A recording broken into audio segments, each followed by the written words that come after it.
कामचोर देवरानी। एक बार की बात है, सुषमा अपने पूरे परिवार के साथ खुशी खुशी मोहन नगर में रहती थी। उसकी दो बहुएं थी, पल्लवी और शिवानी। एक दिन दोनों बहुएं रसोई में काम कर रही होती है कि तभी उनकी सास सुषमा उन्हें बुलाती है।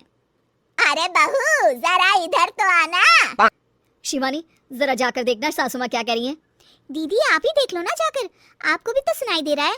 अरे मैं आटा गूंद रही हूँ ना, तुम चली जाओ। हाँ तो मैं भी तो सब्जी काट रही हूँ ना दीदी। अरे बहू जल्दी आओ।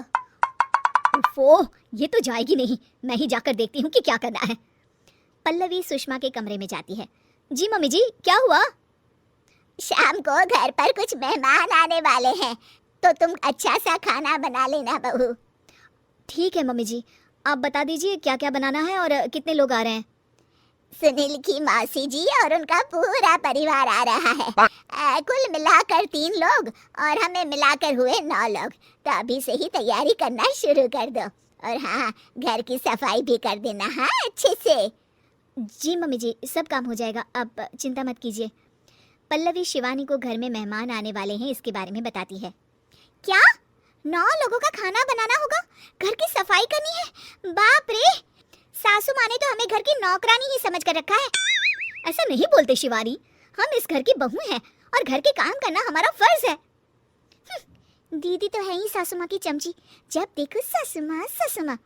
मैं तो इतना सारा काम नहीं करने वाली। शिवानी कपड़े लेकर गमला साफ कर रही होती है और चक्कर आने का नाटक करने लगती है। मेरा सर चकरा रहा है। तभी वहाँ पल्लवी और सासू माँ जाते हैं।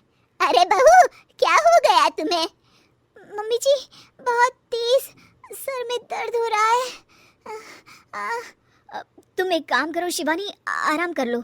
नहीं नहीं दीदी, घर में मेहमान आने वाले हैं, मुझे आपकी मदद करनी चाहिए। अरे कोई बात नहीं शिवानी, तुम आराम कर लो, मैं सब काम कर लूंगी। ठीक है दीदी, अगर आप इतना कह रही हैं तो आराम कर लेती हूँ। शिवानी आराम से अपने कमरे में मैगजीन पढ़ रही होती है। इसे कहते हैं आराम की जिंदगी। इतना सारा काम। चलो सारा काम खत्म हो गया, शिवानी को देख आती हूँ। शिवानी अपने कमरे में ईयरफोन में गाने सुनते सुनते सो जाती है और उसके साइड में मैगजीन भी रखी होती है। पल्लवी वहाँ आ जाती है और वो सब देखती है। ओहो, तो मतलब सब काम चोरी का बहाना था। अभी बताती हूँ इसको। घर का सारा काम मुझे करना पड़ा और ये महारानी यहाँ मैगजीन पढ़ रही है, गाने सुन रही है। पल्लवी रसोई से एक प्लेट और चम्मच लेकर आती है और शिवानी को थाली बजाकर उठाने लगती है। शिवानी अचानक से उठती है। उठ गई महारानी, गाने भी सुन लिए, मैगजीन भी पढ़ ली। तुम तो बहुत बड़ी झूठी निकली शिवानी। तुमने सर दर्द का बहाना बनाया ताकि काम करने से बच सको। हाँ बनाया बहाना, तो क्या करती, इतने सारे काम करती। मुझे कोई शौक नहीं है चापलूसी का। क्या चापलूसी? तुम्हें लगता है कि मैं सारे काम चापलूसी के लिए कर रही हूँ? नहीं तो क्या। तभी वहाँ सासू माँ आ जाती हैं। अरे बहू, वो लोग बस आने ही वाले हैं, तुम तैयारियाँ कर लो। जी सासू माँ, तुझे तो मैं बाद में देखती हूँ। सब खाना खाने बैठते हैं और खाना शुरू करते हैं। तभी सुनील की मौसी बोलती है। वाह भाई वाह, खाना तो बहुत ही अच्छा बना है सुषमा जी, एक एक चीज में क्या स्वाद है। ये सुनकर शिवानी मुंह बना लेती है।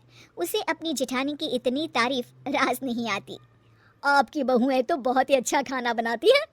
हाँ बनाती तो दोनों ही अच्छा है, पर आज ना ये सारा खाना बड़ी बहू ने बनाया है। छोटी बहू की तबीयत ठीक नहीं थी, सो इसलिए।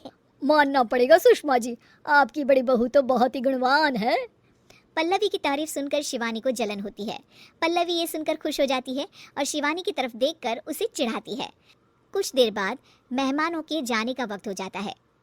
मौसी जी सबके लिए उपहार लाई होती है। वो सबको शगुन के पैसे देती हैं और अंत में पल्लवी के पास आती है। तुम्हारे लिए शगुन का लिफाफा तो है ही, पर बहू तुम्हें एक और उपहार भी मिलेगा इतना अच्छा खाना बनाने के लिए।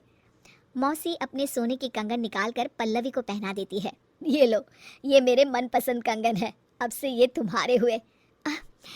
धन्यवाद मौसी जी।